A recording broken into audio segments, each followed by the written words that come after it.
Magandang umaga po sa ating lahat, JTG family. Bago po tayo magsimula, konting paalala sa ating announcement. Una na po dyan, magkita-kita po tayo tuwing midweek service. Yan po ay ginaganap tuwing Wednesday, alas 7 ng gabi. Magsama-sama rin po tayo every month. Tayo yung Merry Fuel Night. Friday po natin yung ginaganap, 7 p.m. dito po sa ating JTG GMA Hall. Also, we would like to encourage everyone at full capacity na po tayo sa ating Sunday worship service. Meron po tayong 8 a.m. at 10 a.m. That's on-site. At nagsusupport tayo online 10 a.m. to 11:30 a.m. at jtg.gma.ph.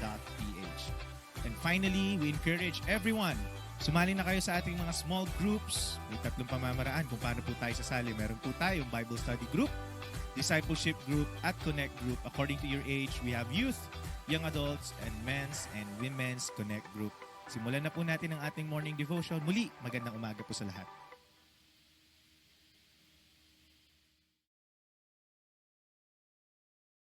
Good morning, everyone. We're going to worship the Lord today, and we know that you set your hearts to God, so please join us.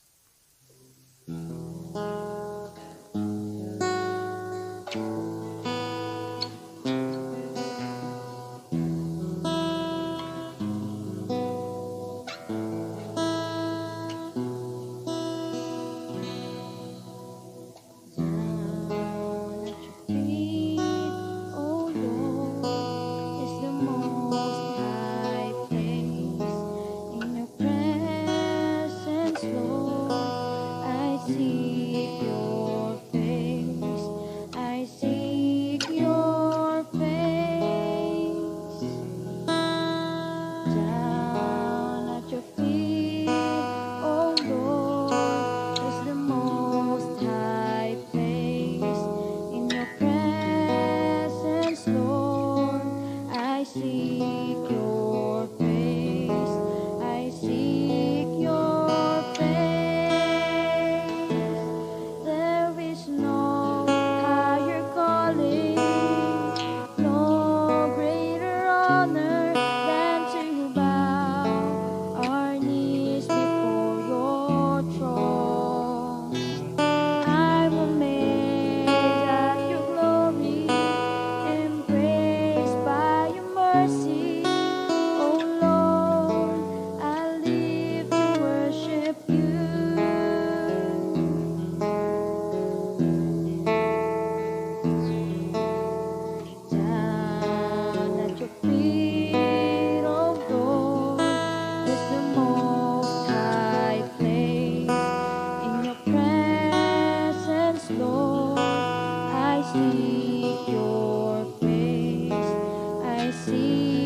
So good morning po, JTG family. Salamat sa Panginoon sapagkat binigyan niya tayo muli ng pribilehiyo upang tayo makapag-aral ng salita ng Diyos. Bago po tayo mag-start, tayo po muna manalangin. Dakilang Diyos, Ama naming banal, maraming salamat po Panginoon, Lord, sa umagang ito Panginoon, Lord God, sa privilege, Panginoon, na kami ay muling makapag-aral ng salita mo, Lord God. Salamat, Panginoon, sa buong isang taon na pag-iingat mo sa amin, O God.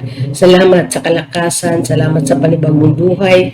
Hallelujah, hallelujah, Lord God. Dalangin ko po, Panginoon, na hayaan mo, Panginoon, na pangunahan mo, Panginoon, ang gawaing ito, Lord God. Bigyan mo po ako ng wisdom as I facilitate your word, Panginoon. Maunawaan namin, Panginoon. Hallelujah, Jesus. Salamat sa iyong habag at biyaya, Panginoon. Thank you, Lord. In Jesus' name we pray. Amen. So, ang ating topic na pag-aralan po ngayon ay the meaning of right faith, no? Ang kahulugan ng tamang pananampalataya. No, sa ibabaw ng mundo, merong iba't ibang pananampalataya at napakaraming maling pananampalataya. At napakapalad po natin na tayo ay merong tamang pananampalataya, no? So sabi nga, ang faith comes from hearing and hearing the word of God. Kaya tayo ay nagsimulang magbasa ng Biblia dahil tayo ay nagkaroon ng pananampalataya. Kaya napakahalaga na patuloy tayong makinig ng salita ng Diyos upang tayo ay magkaroon ng tamang pananampalataya. So, ating main verse natin pag-aralan po ngayon ay ang Hebrews 11 verse 6. Sabi dito, and without faith, it is impossible to please God because anyone who comes to Him must believe that He exists and that He rewards who earnestly seek Him. So, ang Diyos ang magpala sa kanyang salita, no? So, ito po yung demonstration of faith, no? Our faith in God grows as we fellowship with God, no? We must have both the desire to please Him and the diligence to seek Him. So, dapat meron tayong pagnanais na pasayahin ang Panginoon at meron tayong kagalakan na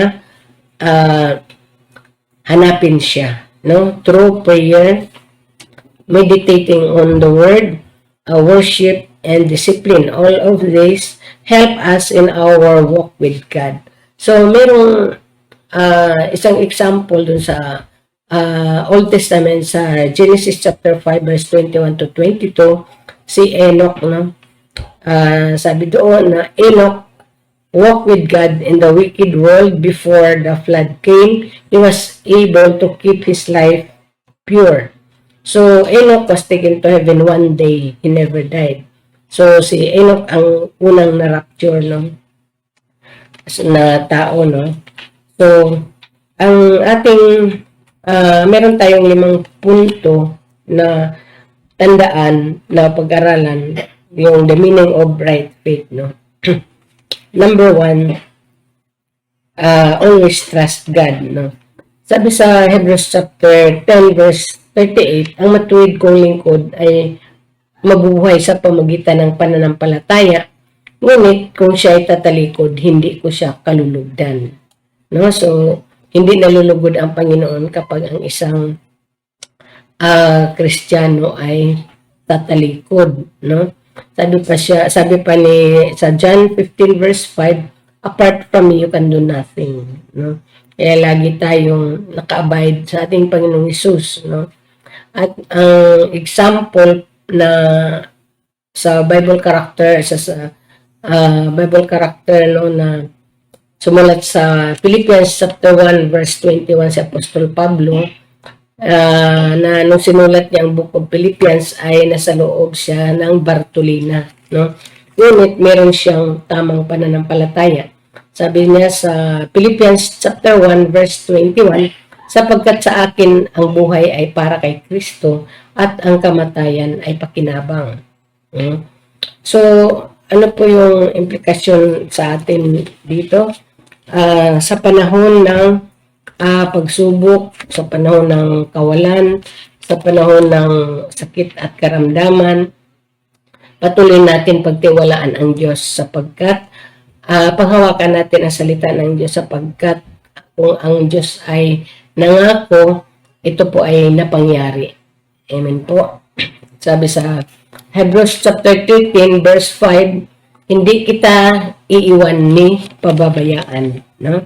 Sabi nga doon sa Isaiah, dumaan ka man sa apoy, hindi ka masusunog, dumaan ka man sa ilog, hindi ka malulunod. No? So, normal na manghina tayo, normal na ma-disappoint tayo, ngunit ang hindi normal ay yung hindi ka magpapatuloy sa pagtitiwala sa Diyos. No? So, magtiwala tayo na kayang-kaya tayong protektahan, kayang i-provide ang ating mga needs. Amen po. Naniwala po ba tayo? So, number 1, always trust in God. And number 2, I believe that God can do everything. Amen po. Ang tunay na sumampalataya sa Diyos ay naniniwala na walang bagay na hindi kayang gawin ng Diyos. No?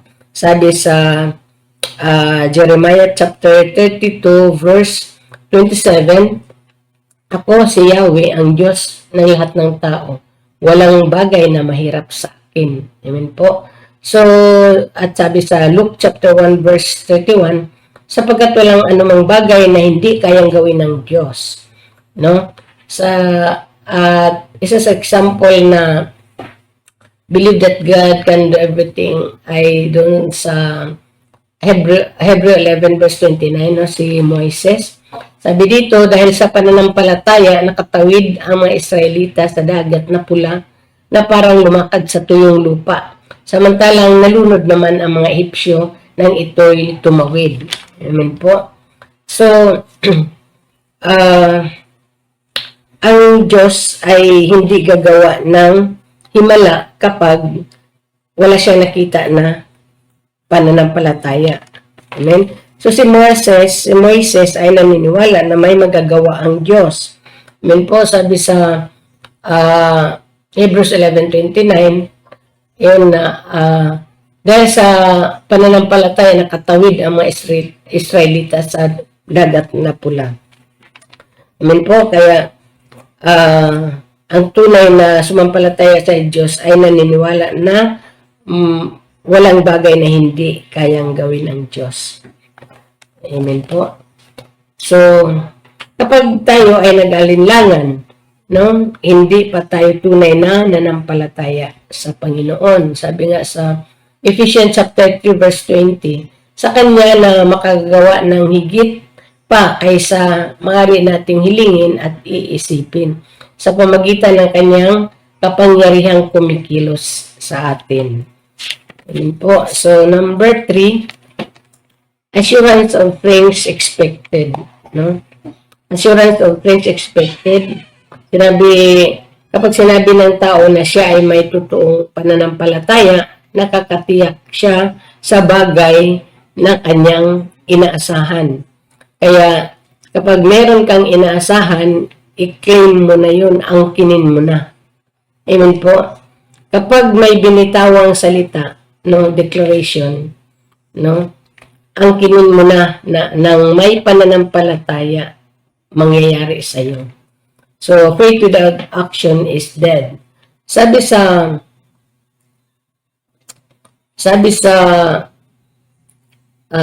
Hebrews 11 verse 1 to number 3, assurance of things expected. No? Ang pananampalataya ay katiyakan na may mangyari ang ating mga inasahan at paninindigan tungkol sa mga bagay na hindi nakikita. Sa example dito ay si Abraham, no? So, dahil sa pananampalataya, si Abraham ay nagkaroon ng kakayahang maging ama kahit na siya ay matanda na at kahit si Sarah ay hindi na maaaring magkaanak pa. Kaya't ang isang taong may tuturing na halos patay na ay nagmula ang isang lahi sa sindami ng bituin sa langit at nang di mabibilang na buhangin sa dalampasigan. Amen po. So, alam naman natin na si Sarah ay 90 years old na, si Abraham ay 120 years old na, at 25 years sila naghintay no? Pero kung ano ang sinabi ng Panginoon ay napangyari. Amen po. So, dito na tayo po sa number 4 na punto, yung right faith, no? Assurance of things not seen, no? Sa example dito ay si Noe sa Hebrews 11 verse 7. Dahil sa pananampalataya, pinakinggan ni Noe ang babala ng Diyos tungkol sa mga bagay na mangyayari, ngunit hindi pa niya nakikita. Gumawa siya ng isang malaking barko upang siya at ang kanyang pamilya ay maligtas. Sa pamagitan nito ay natulan ang sanlibutan, ngunit si Noe ibinilang na matuwid dahil sa kanyang pananampalataya sa Diyos. Amen po. So, si Noe ay ginawa niya ang barko 120 years, no? Habang ginagawa niya yun, nangangaral po si Noe. Ngunit kinukutya siya kasi gumawa siya ng barko doon sa bundok at hindi pa nila naranasan ang ulan nung time na yun. Kaya pinagtatawanan siya ng mga tao. Amen po. So, ano po yung implikasyon sa atin ngayon? Sabi ni Lord, always be prepared, no? Darating si Lord na hindi mo inaasahan, no? Katulad sa panahon ni Noe. Amen po. Sabi sa Luke 17, no? Sa panahon ni Noe, ang pagpaparito ng anak ng tao ay matutulad sa kapanahonan ni Noe. Ang mga tao noon ay nagsisikain, nagsisiinom at nagsisipag-asawa hanggang sa araw na sumakay si Noe sa barko. Amen po. So, sa atin ngayon, ano ba yung ating inaasahan ngayon? 'Di ba yung ang blessed hope natin ay yung rapture, no? Yung rapture na tayo mga anak ng Diyos ay dadagitin, no? Sabi sa 1 Thessalonians chapter 4, no? Verse 17 to 18. Ang mga anak ng Diyos ay mararapture, ngunit ang mga nagre-reject kay Jesus Christ, maranasan nila ang sobrang kahirapan, yung Great Tribulation, no? Sa mga nagre-reject kay Jesus Christ. Amen po. So,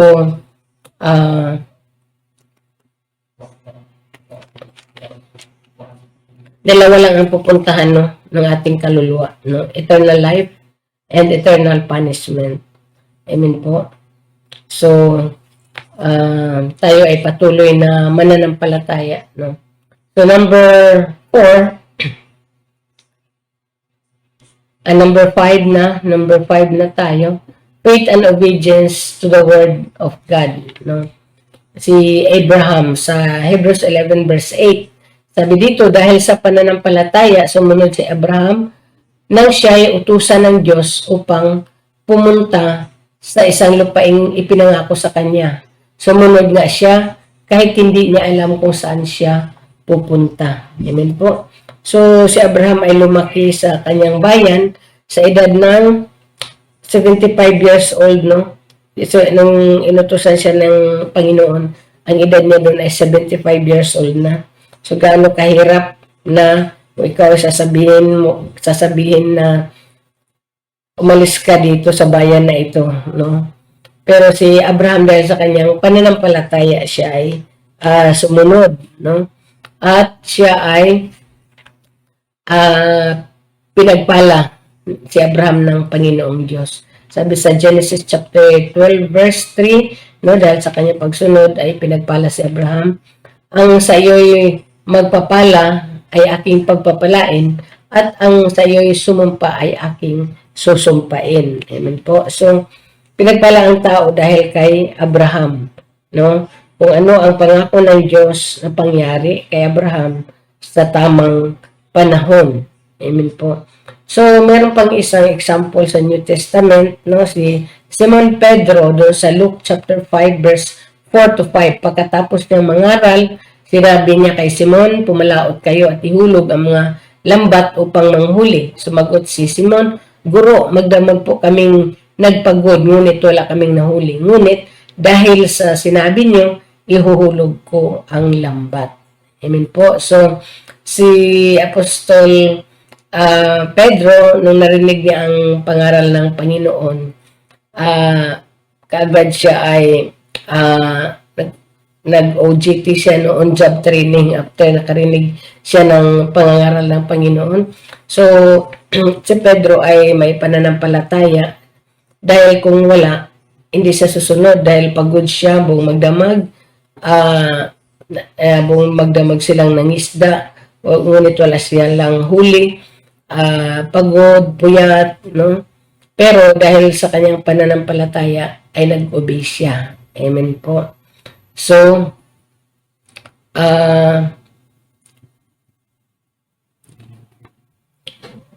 ang tunay na pananampalataya ay pagsunod sa salita ng Diyos. Amen po. Kung ano ang sinabi sa Diyos, sumunod po tayo. Amen po. So, lahat ng ating ginagawa, Bible study, attend ng church service, yung morning devotion,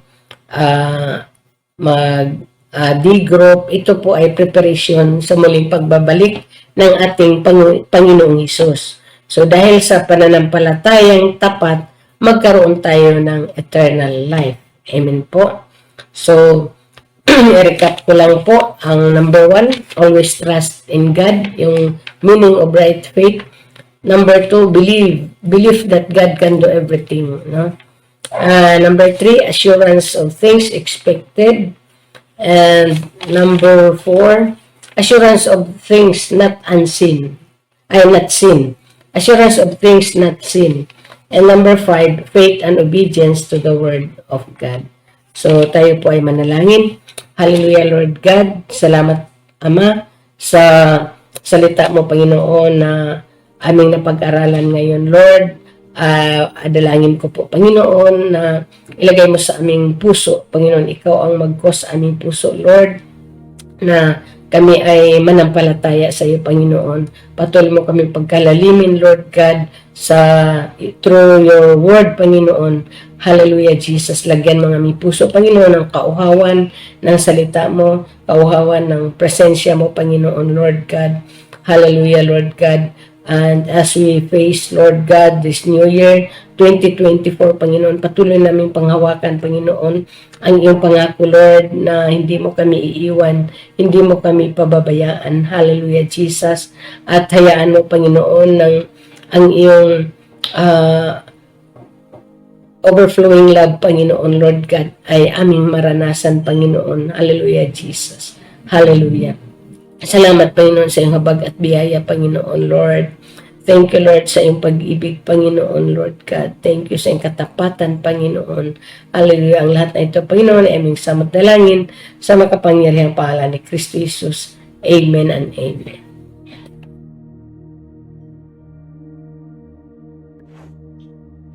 Oh Lord, hallelujah, hallelujah, Jesus, hallelujah, Lord, hallelujah, purihin ka, Panginoon, sambahin ka, Panginoon, dakilain ka, Ama, sa lahat ng oras, Panginoon.